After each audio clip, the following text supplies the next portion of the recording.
Dongfeng जो है वो वहाँ पे बहुत सारी अब पाकिस्तान लेने वाला नहीं है, वो जान गया है कि भैया इसको नहीं लेना है। अगर इसमें तेल डलता है तो सबसे पहले आसिम मुनीर और शहबाज शरीफ को बोला जाएगा कि तेल तो तुम्हारे पास है नहीं, पहले पाकिस्तानी जनता का तेल निकालो। जब वो पाकिस्तानी जनता का तेल निकालेंगे वही तेल भरा जाएगा डोंगफेंग। नहीं तो वो डीएस कौन पीआर क्या बताते हैं आपको, आईएसपीआर, वो तो यही कहता है, वो तो पहले ही जाके जी जनाब, और वो जो जी जनाब वाले भाई साहब है उन्हीं ने कहा था कि पानी रोका है, सांस रोक देंगे। पानी तो रुक गया है और सांसें चल रही हैं। कहाँ है वो? नहीं तो एक बात और बताऊं सर, एक प्लान है मेरा छोटा सा, एक प्रतिशोध का एपिसोड। आपने बोला ना सर थर-थर, एक हम एपिसोड करते हैं जहां पे हम तीनों खड़े होके सिर्फ चीन और पाकिस्तान को देख के सर हम लोग थर-थर एक दिन कांपेंगे जरूर सर, मजे से थर-थर कांप रहे हैं। उनकी कही हुई कुछ रह तो जाए, थोड़ी बहुत तो कही हुई रह जाए। एक दिन बड़ा मन है हमारा थर-थर कांपने का, तीनों यहाँ पे स्टेज पे थर-थर, और सिर्फ यहाँ पे ग्राफिक्स में थर-थर लिखा जाएगा, कांप रहा है, देखो ये पूरा स्टेज यहाँ पे हम लोग थर-थर कांपेंगे। तो ये है उसी तरह का डोंगफेंग, थर-थर कांपने के लिए बनाया हुआ। अमेरिका और चीन के बीच बड़ा विवाद। अगली खबर, तिएनमेन स्क्वायर पर यूएस के बयान से तनाव। अमेरिका ने कहा था दुनिया में तिएनमेन में हुई ज्यादती कभी नहीं भुलाई जाएगी। चीन ने अमेरिका के बयान पर गुस्सा जताते हुए इसे देश की संप्रभुता पर हमला बताया। इस बीच डोनाल्ड ट्रंप और चीनी राष्ट्रपति शी जिनपिंग के बीच फोन पर बातचीत हुई है। बताया जा रहा है कि टैरिफ मामले पर यह बातचीत हुई है। ये गजब है, तुम्ही से मोहब्बत तुम्ही से लड़ाई, अरे मार डाला दुहाई दुहाई। ये क्या कहलाता है रिश्ता सर? ये क्या वही है जो आपने, ये रिश्ता क्या कहलाता है? ये रिश्ता क्या कहलाता है? नाम ही क्या है? हम आपके हैं कौन? हम आपके, हाँ मतलब एक तरफ तिएनमेन में जो किया वो दुनिया में भुलाने, और हमारी संप्रभुता पर हमला। हेलो हाउ आर यू, ये क्या है सर? ये टैरिफ, अगर टैरिफ दे रहे हो तो माल भेज दो, टैरिफ नहीं दे रहे हो ये तो माल नेगोशिएटिंग है, ये ट्रंप का नेगोशिएटिंग है। देखिए सबसे पहले कि बेसिकली ट्रंप क्या करता है, फोन उठा के देखो तुम बहुत बुरे आदमी हो, शी जिनपिंग तुम बहुत गंदे आदमी हो, तुम देखो चाइना ने क्या करा था, आवाम को तुमने मार दिया, टैंक चढ़ा दिया लोगों के बीच में, 1980 का दशक कौन भूल सकता है, हम आज भी बड़े दिल में घाव लेकर घूम रहे हैं तिएनमेन स्क्वायर में। क्या अच्छा बताओ कितने का टैरिफ? नहीं सुनो, हम ज्यादा लगा दें। ये मोल भाव करने से अमेरिका को फर्क पड़ रहा है। तिएनमेन स्क्वायर में क्या हुआ था, अमेरिका को 2 रुपए का फर्क नहीं पड़ रहा साहब। ये सिर्फ ट्रंप नेगोशिएट करने के लिए ये चंडू खाने की फेंकता रहता है। नहीं, यूक्रेन में इतने मर गए, किसी को फर्क पड़ा? इतने मर रहे हैं, किसी को फर्क पड़ा? जब उसके प्रेसिडेंट को फर्क नहीं पड़ रहा है तो बाकी क्या फर्क पड़ेगा? जहां मामला टैरिफ का हो वहां जान की कीमत है। अब जरा देखिए, अमेरिका में बिलावल भुट्टो का झूठ पकड़ा गया। जरा देखिए, बिलावल ने भारतीय मुसलमानों को बदनाम करने की साजिश की थी। प्रेस कॉन्फ्रेंस में विदेशी पत्रकार ने पकड़ा झूठ। संयुक्त राष्ट्र मुख्यालय में हो रही थी प्रेस कॉन्फ्रेंस, और उसमें बिलावल ने भारत के मुसलमानों को लेकर जब बात कही कि नहीं वहां तो बड़ा डिस्क्रिमिनेट किया जाता है, तो वहीं बैठे एक पत्रकार ने कहा अच्छा, हमने तो देखा कि वहां जब ऑपरेशन सिंदूर चल रहा था तो इसी कौम से ताल्लुक रखने वाली जिसके साथ आप डिस्क्रिमिनेशन की बात करते हैं, वो आकर मैडम जो ऑफिसर हैं वो ब्रीफ कर रही थी, और उसके बाद ये चुप हो गए भाई साहब। अब इनको ये बताया, ये यहीं तक सिखाकर मेरे ख्याल से भेजा गया होगा। इसने क्या हुआ कि जब उन्होंने बोला तो वो इजिप्शियन है पत्रकार, वो भी मुस्लिम है, जिसने सवाल पूछा, और वो इजिप्शियन अमेरिकन पत्रकार जो कि मुस्लिम है, उसने बोला कि आप तो कह रहे हैं कि भारत में मुसलमानों के खिलाफ बड़ा डिस्क्रिमिनेशन और बड़ा भेदभाव होता है, उनके साथ बड़ा अत्याचार होता है। अब ये बताइए, ये कर्नल सोफिया कुरैशी कौन है? इनको सामने लाइए इंडिया, वो पूरा ब्रीफ कर रही है पूरी दुनिया को, सिर्फ इंडिया नहीं पूरे दुनिया को ब्रीफ कर रही है। ये 2 सेकंड के लिए तो चुप रहा है। इसने बोला यार ये तो मेरे टेलीप्रॉम्प्टर में लिखा ये तो मेरी स्क्रिप्ट से बाहर था। नहीं, इंडिया बहुत बुरा है और ये कर रहा है मुसलमानों के साथ। वो फिर उसने लेफ्ट टर्न लिया और बेचारा खिसियानी बिल्ली खंबा नोचे, किसी तरीके से अपनी फटी हुई इज्जत बचा के भागने की कोशिश करी है बिलावल ने।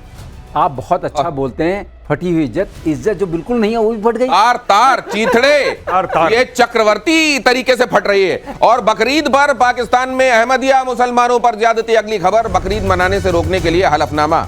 अब ये डिस्क्रिमिनेशन नहीं है यहाँ भारत में डिस्क्रिमिनेशन इनको दिखाई देता है जहां है नहीं, लेकिन यहां तो बिल्कुल नहीं है। ये बिल्कुल नहीं। बकरीद मनाई तो 5 लाख का फाइन देना हो गया अहमदिया मुसलमानों को। घर के अंदर भी कुर्बानी, ये पता है कि देखिए ना, घर के अंदर भी कुर्बानी नहीं करने का आदेश है। सिंध पंजाब प्रांत में करीब 20 लाख अहमदिया मुसलमान हैं। आपको पता है अहमदिया मुसलमानों को इन्होंने नॉन मुस्लिम डिक्लेयर किया हुआ है। वो मानते नहीं दूसरे कॉन्स्टिट्यूशन। क्या ये कलमा नहीं पढ़ते? ये ऑर्डिनेंस 20 है। मैं आपको बताता हूं इसमें टोटल इशू क्या है पाकिस्तान में, कि वो अपने जो प्लेस ऑफ वर्शिप है उसको मस्जिद नहीं कह सकते, वो अपने आप को मुसलमान नहीं कह सकते, वो नमाज नहीं पढ़ सकते, वो कुछ नहीं कर सकते भाई। अगर उन्होंने कर दिया तो मार दो, और वो वाजिबुल कत्ल है वहां पे पाकिस्तान में, यानी कि it's okay to kill them. अच्छा, मैं एक और बात कहना चाह रहा था, बकरीद में कह रहे हैं कि अगर ये बकरा जो काटेगा या जो भी जानवर काटेगा, या कोई बकरे से भी पूछ ले, बकरे को फर्क पड़ रहा है?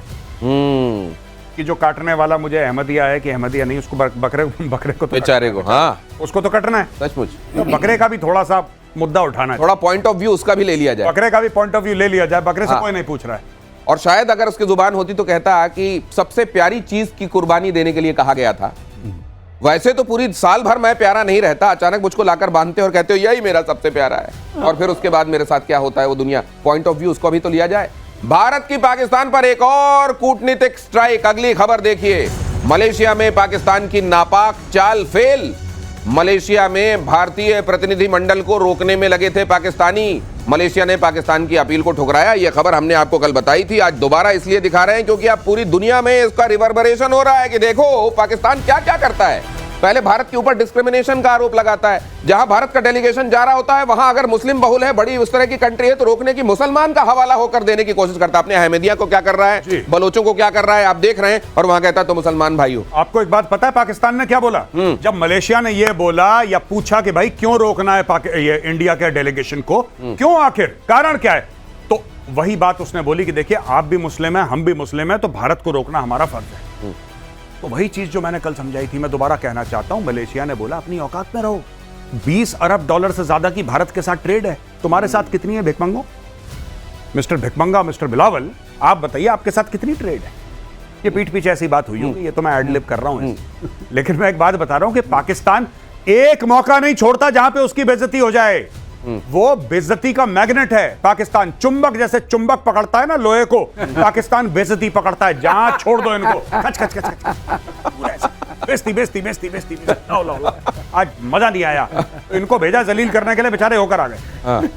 पूरी दुनिया में जलील कौन होता है? रात को कौन आता है जो जलील होता है। ये देखिए अगली खबर देखिए, गाजा में तबाही की सबसे नई तस्वीर। खंडहरों का शहर बना गाजा। गाजा पर इजराइल के लगातार हमले जारी। इजराइल ने तो धुआं धुआं कर दिया गाजा। लेकिन मैं देखता हूं कि वो जो ऑल आइज वाले लोग हैं, उनको ये भी ऑल आइज दिखाई देता है कि जब आप किसी चीज को अपनी वहशत को दुनिया में मजहब के नाम पर सही साबित करने में लगते हैं तो आपका हाल क्या होता है। एक मैंने इसके ऊपर 4 लाइनें लिखी थी बहुत पहले। चाइना का जो रोल है जिसकी वजह से ईरान बैक ऑफ नहीं कर रहा है, मैंने लिखा था कि गाजा का बज गया बाजा और फिलिस्तीन का बज गया बीन। गाजा का बज गया बाजा, फिलिस्तीन का बज गया बीन। कहत कबीर सुनो भाई साधो, पीछे खड़ा है चीन। वाह, ये मतलब ये वो वाला प्लेयर जो आपको सामने दिखाई नहीं दे रहा है। देखिए कई जगहों पर जो थिएटर सजे हुए हैं वहां पर आपको जो सामने दिखाई दे रहे हैं उसके पीछे वाला चेहरा नुमाया नहीं हो रहा है। यहाँ तो आप जो कह रहे हैं कि ये सब के पीछे जो है खड़ा है। बिल्कुल बिल्कुल, हमास के पीछे खड़ा है ईरान, ईरान के पीछे खड़ा है चीन। चीन डायरेक्शन दे रहा है। और ना ईरान इतना नहीं उछलता, चाइना ने 400 अरब डॉलर के MOU साइन करे हैं कि बेटा चिंता मत करो, तुम्हारा सारा तेल हम ही खरीद लेंगे। ये चाइना पाकिस्तान इकोनॉमिक कॉरिडोर से क्या ही होने वाला है, यही होने वाला है।